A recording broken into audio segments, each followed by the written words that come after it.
سلام دوستا و برادرها.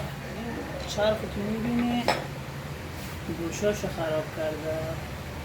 وقتی که گوشاش خراب میشه این پچارم به این شکل خراب میکنه یا چیکار کرده. بعد اینو میندازی بازی میکنه. این باعث میشه این خورشیدیش هم اینجوری خراب بشه و خورده بشه، لخت میشه.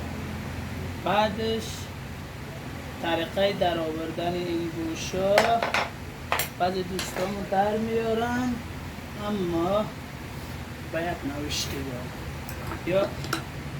یا از اینجا میزنن این لبه رو خراب میکنن، یا از اینجا میزنن این لبه رو میشکنن، یا از این لبه این بر میزنن. نه دوستا، باید از اینجا بزنن، یا از اینجاش بزنی یا از اینجا، چون که از اینجا هم نزنی، اینجا سوراخ میشه، داخلش خیلی ضعیف است.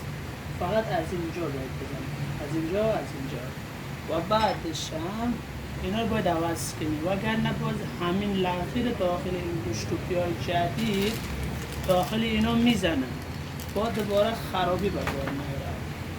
اگر شما این خورشیدی را جا انداخته که این لق میزنه، بالا پایین لق میزنه، شما این خارا اگر جا داشته باشه، جا خار را 2 تا خار بگذاره.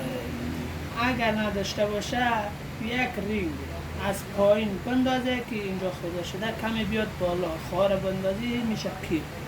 دوستا، آموزش این روزمون همین بود. دستتون درد نکنه. زنده باشید. خدا نگهدار.